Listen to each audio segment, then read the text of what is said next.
inocentes que han sido capturadas, que no se les sigue un proceso, que pueden pasar años justamente perdiendo su vida. Y cuando digo perdiendo su vida, lo digo en los dos sentidos, porque pasar detenido 3 años lejos de su familia, de su trabajo, de su ambiente, de su comunidad. Como dice Tony, que le dan muerte civil, ¿verdad? Le dan muerte civil. ¿Qué hace una persona después de 3 años de haber pasado detenida? De 1 año. No le pongámosle estrés, pongámosle meses. Ya te quedó en los antecedentes penales. Pero además, las personas cuando están saliendo, no están saliendo porque han sido declaradas inocentes. O sea, es decir, no es porque ha terminado un juicio y se ha demostrado su inocencia, digamos. No se siguió el debido proceso. Sino que, además, estas personas están saliendo con medidas. ¿Qué significa esto? Que en cualquier momento se las pueden llevar otra vez. ¿Por qué con medidas? Perdón, ¿por qué con medidas? Porque no ha terminado el juicio. Es decir, no han llegado a una sentencia donde la persona ha sido declarada. Pero entonces salen porque la fiscalía no pudo justificar o demostrar o argumentar que ha cometido hechos delictivos. Bueno, sí, esa es una primera parte, sí, por supuesto, y el juez ha atendido a otras condiciones, digamos, de enfermedades, etcétera, pero en muchos de los casos lo que se está evidenciando es que la gente está saliendo a partir de una famosa prueba del polígrafo. Es decir, miren, por eso es que hay mucha arbitrariedad. Una de las cosas más importantes que también ha ocurrido durante este periodo es que las reglas sobre las cuales se siguen los procedimientos son variables, es decir, las están cambiando en medio del procedimiento. Toda persona, esto es un criterio de seguridad jurídica, es un principio de seguridad jurídica, debe saber no solo si usted hace algo que ya sabe que, ¿verdad?, que es ilegal, usted tiene que saber cuáles son las consecuencias de esos actos. Entonces, lo que ha ocurrido es, y además el proceso que se le va a seguir, lo que ha ocurrido es que, sabiéndolo o no sabiéndolo, habiéndolo cometido o no, los cambios de reglas son continuos. Es decir, ya hoy no sabemos si el día de mañana viene otra reforma y también se le viene a aplicar a estas personas. Fíjense que aquí hay ahora bien, Rodeleonora, si cometiste una ilegalidad, no, porque se sigue el proceso y tiene que pagar. Y que no, pero es que yo cuando cometí el delito no eran 10 años, eran 5. Lo que he escuchado es que hay tanto preso que la fiscalía, si antes no tenía la capacidad a veces de individualizar un delito, ahora menos. Pero eso es un tema de incapacidad institucional. Entonces, la incapacidad institucional, ¿quién la está pagando? La ciudadanía inocente especialmente, porque aquí, mire, el tema aquí es, si una persona comete un delito, y lo he dicho hasta el cansancio, para detener, procesar, condenar y mantener en la cárcel a una persona que ha cometido un delito, no es necesario poder de emergencia. No es necesario tener estas medidas extraordinarias y este poder extraordinario del Estado. Pero para detenerla, procesarla, condenarla y mantener en la cárcel a una persona inocente, sí. ¿Por qué? Porque además se ha roto la presunción de inocencia. Una presunción de inocencia que no está suspendida por ninguna, o sea, y además que no se puede suspender. Entonces, ¿qué ocurre? Hay una presunción de inocencia en función de culpabilidad y en esa función se le juzga. Usted puede ver, por ejemplo, y es normal, porque yo creo que además la ciudadanía ha sido muy afectada por las pandillas, y que además cuánto dolor las pandillas no le han causado a nuestra gente. Produce migración, produce pobreza, el dolor de las muertes, de los desaparecidos, etcétera, me explico. O sea, claro, si la gente está harta, está cansada. Ahora, este fenómeno tampoco tiene por qué justificar que miles de personas inocentes terminen en la cárcel y terminen siendo procesados y terminen con una limitación de libertad casi que indefinida. Volvamos a la pregunta que hacía Diana, Rodeleonora. Usted mencionó algo que es primera vez que lo escucho, una prueba del polígrafo. Sí.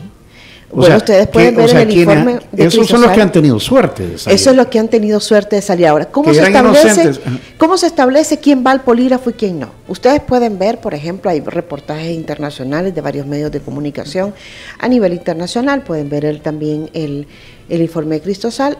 Se establece a partir de los relatos que dan, ¿verdad?, de los testimonios que dan las personas que han salido de los centros penales, que se le llama una prueba de polígrafo. Entonces, si pasa la prueba, sale, y si no pasa la prueba, se queda. En primer lugar, la prueba polígrafo está muy cuestionada, o sea, desde la perspectiva científica y de lo que representa como prueba para un proceso. Pero el punto es la falta de regularización y la excesiva discrecionalidad con la que se está actuando en estos temas. Y además se está jugando con la vida de la gente.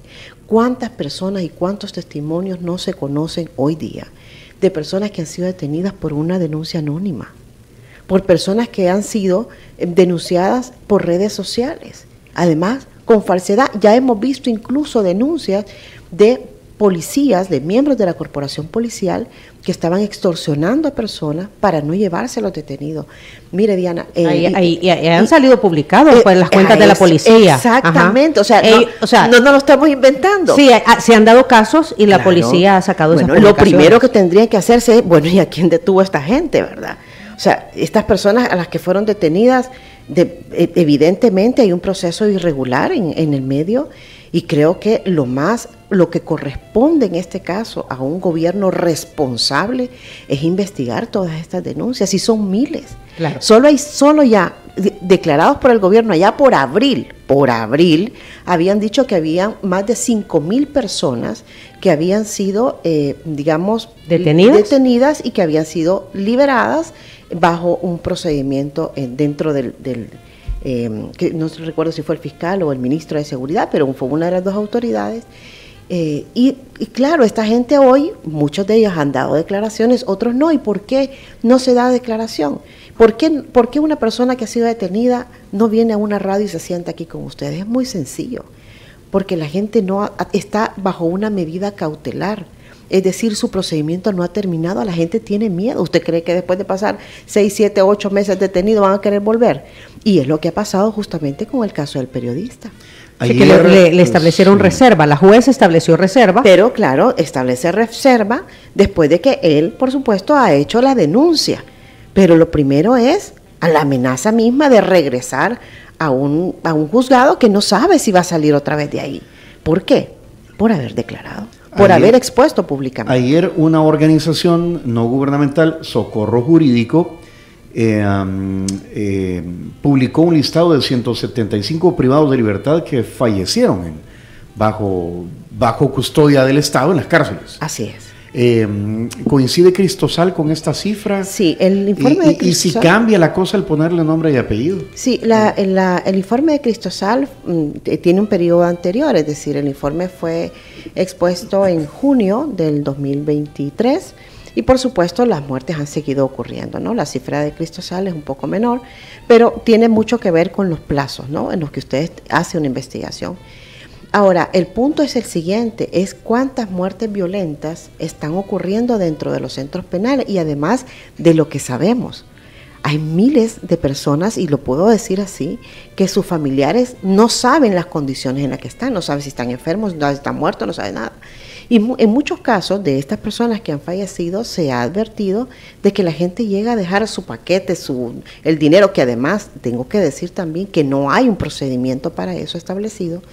Llega a dejar paquetes, dinero, etcétera, y resulta que la persona después aparece que ha fallecido. ¿Quién agarra eso? ¿Por qué no se le informa a la familia? O sea, hay un tema que de falta de información. De falta de información grave, porque además aquí estamos hablando de los derechos mismos de los presos, ¿verdad? Que puede tener cualquier persona. Lo otro es que se está aplicando los mismos plazos casi para todo, y una cosa es ser detenido por el régimen, por ejemplo, y otra cosa es ser detenido por otro tipo de delito. Entonces, esa suspensión de garantías, esa suspensión de derechos que está aplicada a partir del régimen de excepción, que ya no es excepcional, es un régimen permanente, y yo creo que además hay que tener en cuenta, y por eso hacía el recuento de la reforma, porque las reformas lo que aseguran es que esa sea una condición permanente. Y claro, hay una vulneración grave sobre el artículo 12, inciso segundo de la Constitución, y el 13, inciso segundo de la Constitución, que tiene que ver precisamente con los plazos de la detención, y tiene que ya ver, no son 70, hoy en el régimen no son 72, días, son 15 días. Hasta 15 días. Hasta 15 días. Y con las consecuencias que eso puede traer. Si mire, que detengan a cualquier joven o a cualquier persona, ya solo, y se lo lleven a una Bartolina o a un centro penal. Antes se lo llevaban a Bartolina y después al centro penal, ahora se lo llevan directo a un centro penal, y esté en medio de personas que han cometido efectivamente delitos, eso es traumatizante. Es decir, aquí, y por eso insisto, esa perspectiva de que usted está a favor del régimen o está a favor de los derechos humanos. No, es que no tienen por qué estar divorciados. Una política de seguridad, si hubiese política de seguridad, que no advierto que existe una política de seguridad, y es la defensa de los derechos humanos, porque los derechos son de todos, me explico. Le voy a leer textualmente, ¿sí? Porque creo que le da chance a usted claro. de aclarar. Dice aquí el número terminación 2405. Buenos días, solo opinar.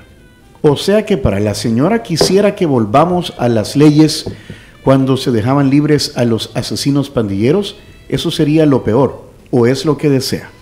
Mire, eso es, discúlpeme, lo tengo que decir al aire, pero eso es de las posiciones más ridículas que pueden existir. En primer lugar, porque las leyes están hechas para cumplirse, no para no cumplirse. Y esas reformas, las reformas que se han hecho son malas reformas. O sea, desafortunadamente tienen una mala técnica. Pero además, no es un tema de volver a las leyes. Fíjese que es una concepción, digamos, que le falta algunos elementos, como el tema de asegurar debidamente que las personas sean juzgadas por los delitos que han cometido. Estas leyes aseguran impunidad. O sea, una cosa es pasar 10 años detenido por pertenencia a pandillas y otra cosa es pasar 60 años detenido por haber cometido un asesinato. Con lo que se está haciendo, se le está asegurando 10 años de detención. No 60 como, no los 60 como, por los delitos que ha cometido. Entonces, realmente, a mí lo que me parece es que en el fondo también, quizás, aquí hay una intención de favorecer a los miembros de pandillas. Entonces, cuando hablamos de volver a las leyes, no es un tema de volver a las leyes, es de asegurar que las leyes estén bien hechas y que cumplan con el objetivo para el cual son creadas. Ok, el objetivo es disminuir, o quisiera decir erradicar, ¿verdad? De erradicar la violencia y los grupos criminales, llámese pandillas, porque hay otros que también están relacionados, como los del narcotráfico. Por eso se implementó, esa fue la justificación, Leonora, de implementar un régimen de excepción, que ha bajado considerablemente el número de personas que delinquen, ya no están en las calles, sino que están en el centro penal, en algún centro de detención. Y eso es lo que la gente percibe claro, y vive, claro, ¿verdad? Y vive y dice que continúe esta situación. ¿Cómo llegamos a ese punto, Ruth de Leonora, en donde protejamos a la población de grupos irregulares, pero que también cumplamos el debido proceso y se respeten los derechos humanos? Bueno, es que justamente ahí está la obligación que tiene que cumplir cada una de las instituciones que han sido creadas para eso. Y por eso decía, el problema es que las reformas lo que vienen es a aliviar la carga de las instituciones, pero no vienen de ninguna manera a garantizar los derechos que también tienen los miles de personas inocentes que han sido detenidas. Y es que ahí está el problema. Pero el tema es que la incapacidad de las instituciones no tiene por qué ser pagada por la gente. Le voy a poner un ejemplo quizás más sencillito y no en el ámbito penal.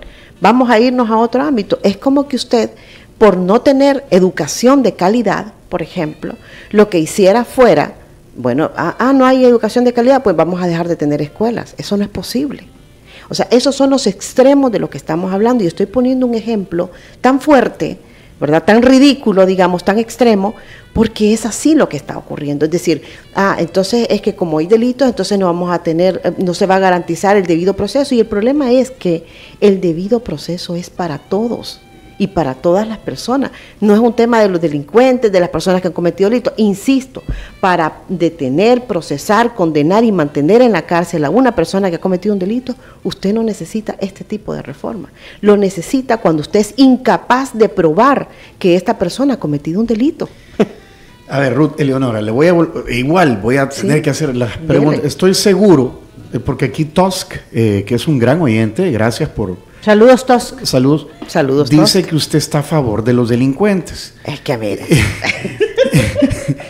Sí, vaya, pero tratando de entender el comentario de Tusk, que lo vuelvo a repetir, es oyente. Porque está bien.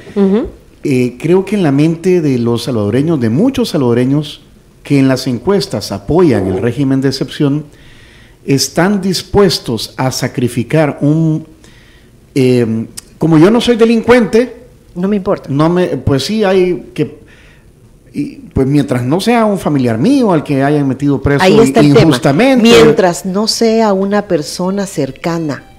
Entonces ahí hay un tema. Entonces que paguen justos por pecadores, no importa. Daño colateral. Eso es lo que han dicho los funcionarios. No, justamente ese es el escudo de los funcionarios.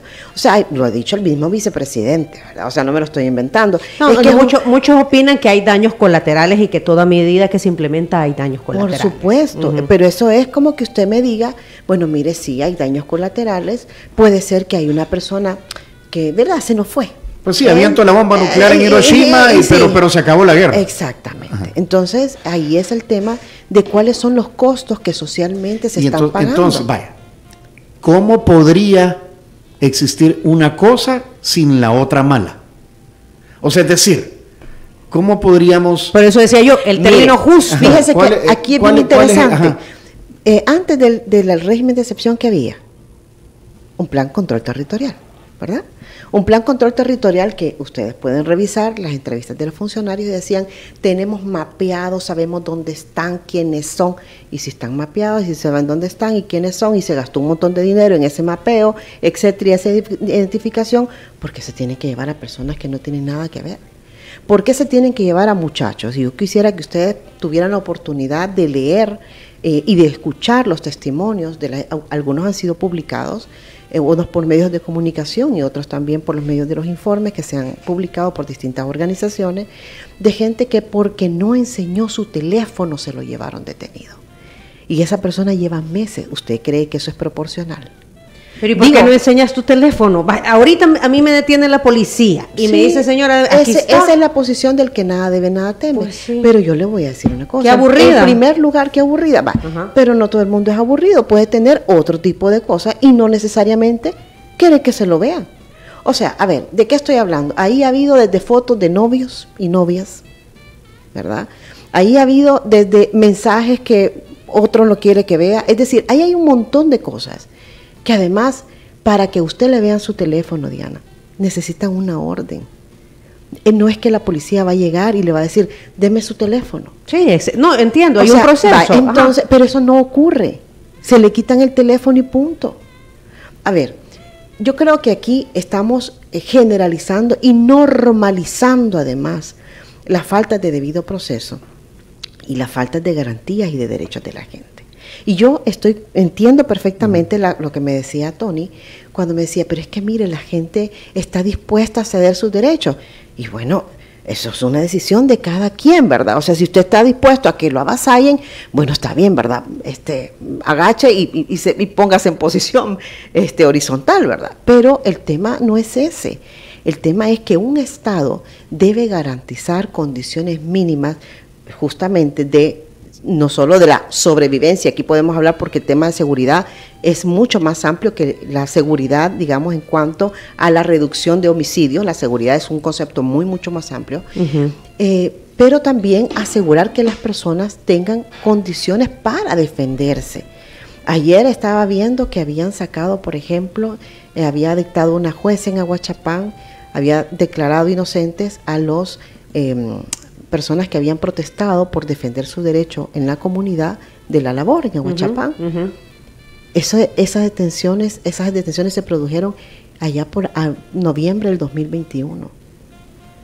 Y en todo este tiempo la Fiscalía no pudo probar que estas personas eran responsables del delito por el cual se les estaba acusando. Entonces, a eso me estoy refiriendo, me explico. O sea, tenemos un periodista detenido y entiendo que no es el único caso, pero bueno, hay cosas que uno, justamente por las limitaciones que hay de la discrecionalidad, etcétera, no se puede referir, pero hubo un periodista detenido en estas condiciones también. Y no se les puede probar. O sea, mire, esto no es un tema de mantener a los delincuentes en la cárcel.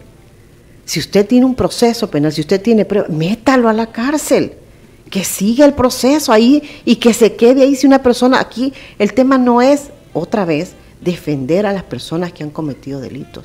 El problema es la arbitrariedad a la que cualquiera se puede ver sometido. En este país, el único requisito para que lo detengan es ser persona, nada más. Ruth Eleonora, vamos a hacer pausa. Y hay un, hay un montón de comentarios, me parece bastante interesante porque también hay otros que se van por el otro lado, ¿verdad? Y que entienden esto que tú estás explicando del término justo, voy a usar esa palabra, ¿verdad? Lo justo. Pero tenemos que hacer pausa. Tenemos que hacer pausa. Yo creo que pues sí, no se puede hacer solo del Real Madrid o del Barcelona, ¿verdad? Para ponerlo. Esa polarización tan necesaria para los políticos es muy innecesaria para la gente. Sí, hay términos medios. Bueno, vamos a la pausa. Antes le hacemos entrega a Ruth Eleonora. Mire de lo que se ha perdido durante más de un año. No, me tiene 10 bolsas guardadas. Tráiganme el saquito de Cherito Café. Gracias. Muy bien, gracias. Es una bolsa de Cherito Café, que es el café oficial de Diana Verónica y Tony. Lo puede encontrar en su variedad Black Honey de la finca Las Veraneras o en variedad Pacas, que es semilavado de la finca La Palma. Puede contactar a Cherito Café en redes sociales, Instagram y Twitter como cheritocafé.sb, @cheritocafé. De hecho, el café que estamos tomando, Sí, Ruth Eleonora, rico. es Cherito Café. Así que nos alegra que lo disfrutes. Ahí te llevas una bolsa para que lo sigas disfrutando allá en la casa o en la oficina. No, a la oficina. Ahorita ya te cayeron, ¿verdad? Ya te cayeron encima. Yo eso iba a decir. Bueno, agradecemos también a San Martín, que ya se hizo presente, Tony. Aquí tenemos, somos bendecidos porque tenemos comida en la mesa y San Martín nos trae los desayunos. Ya vino San Martín. Ya vamos a ver qué viene por ahí. Y también a Línea Rosa, otra empresa, una emprendedora, un servicio 100% salvadoreño. Yo Línea lo Rosa. uso. ¿Cómo te ha ido con Línea Rosa? Súper bien. ¿Sí? Sí, por supuesto que si hay un servicio que, especialmente de noche, por ejemplo, Ajá. yo utilizo Línea Rosa porque además me da confianza para mi familia, mis hijos especialmente. De eso se trata. Conductoras de confianza que le dan tranquilidad, seguridad. Usted también las puede contactar en el 6200-4491 o a través de la Línea Rosa App. Hacemos pausa, regresamos conversando con Ruth Eleonora López.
Vamos a tener que hacer una semana con Ruth Eleonora porque si no nos alcanza el tiempo. Sí, porque para este por tema... todo el año que no ha venido.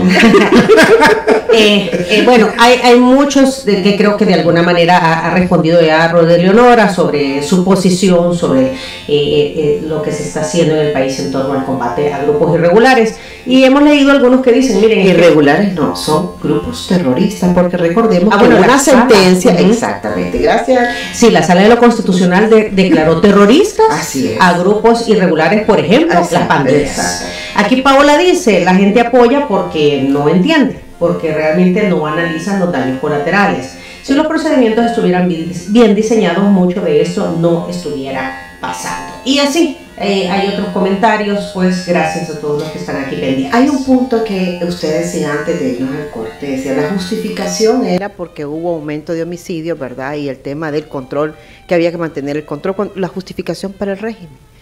Yo creo que hay una justificación también que hay que tener en cuenta, y es que cuando uno ve los decretos, uno puede analizar todos los decretos que se han emitido, ese carácter excepcional de la suspensión y que establece el artículo 29, pues cada vez, bueno, de hecho de entrada desde la primera es inconstitucional y ya el último ya más que inconstitucional todavía. Pero hay un fenómeno que también es un hecho y es el tema del pacto del gobierno con las pandillas, y eso está documentado. Entonces, y no es el primer gobierno que lo haga, porque no es que, uy, este gobierno lo hizo y los demás eran santos. Yo no me estoy refiriendo a eso. Estoy hablando de que ha sido también una política.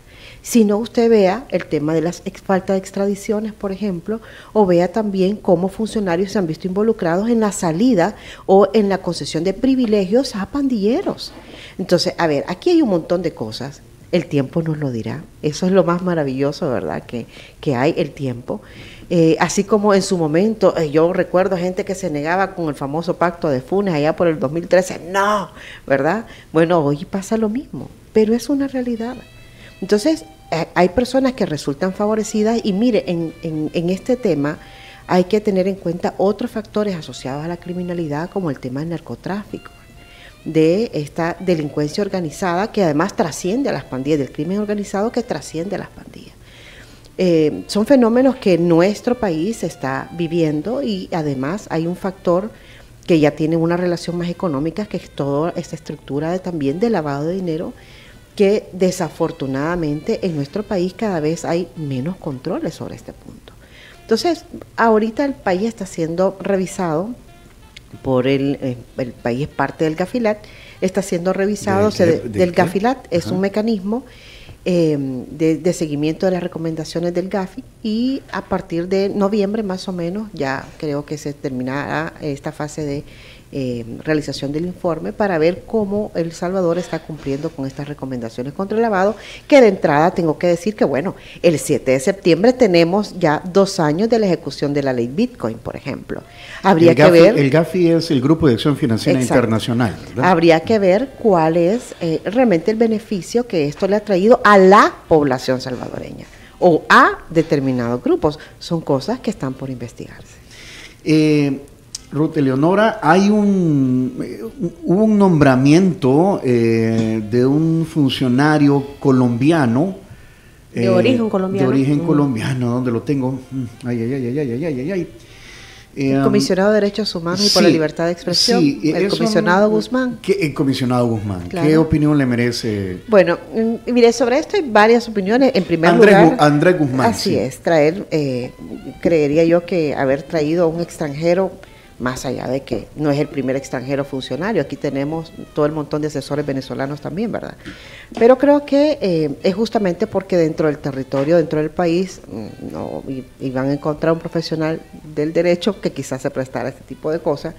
Yo lo que les invito, para que cada uno se haga su propia idea, es que vean la entrevista, la pueden ver en la entrevista que publicó ayer El Faro, con el comisionado. Es comisionado presidencial para los derechos humanos y la libertad de expresión. Es muy reveladora. Y que además, si tienen chance, porque uno tiene que informarse, tiene que ver, aquí el tema es que cada quien pueda tener su propio criterio, cada quien tiene sus ideas, ¿no? Las expone, y el tema es hacerse uno, cada cual de una opinión, como decíamos propia, allá, ¿no? Escuche, piense y decida. Y decida, exactamente, es decir, saque sus propias conclusiones, ¿no? Sí, yo siempre digo, no le crea a nadie, Así ¿verdad? es, investigue por todos lados y usted al final saque sus propias conclusiones. Ahora, yo les invito a que vean la entrevista, es penosa. Simplemente. Nos quedó pendiente el tema electoral. Qué lástima. Nos quedan 2 minutos. ¿Quiere decir algo sobre el tema electoral? El proceso electoral. Las reformas. Hablar de las reformas. El proceso electoral va avanzando. Aquí igual han quitado, digamos, ese límite para las reformas, así que reformas podemos ver todos los días. Las reformas creo que no han terminado. Lo que sí es cierto es que son reformas para asegurar y para conducir al país hacia un sistema de partidos hegemónico. Vamos a hablar sobre eso en otra ocasión. Donde hay un partido dominante, dices tú. Sí, bueno, gracias Ruth Eleonora por su tiempo, por aceptar nuestra invitación. Aquí nos comprometemos a que no va a pasar tanto tiempo. Un año, y si no, mire, le voy a escribir.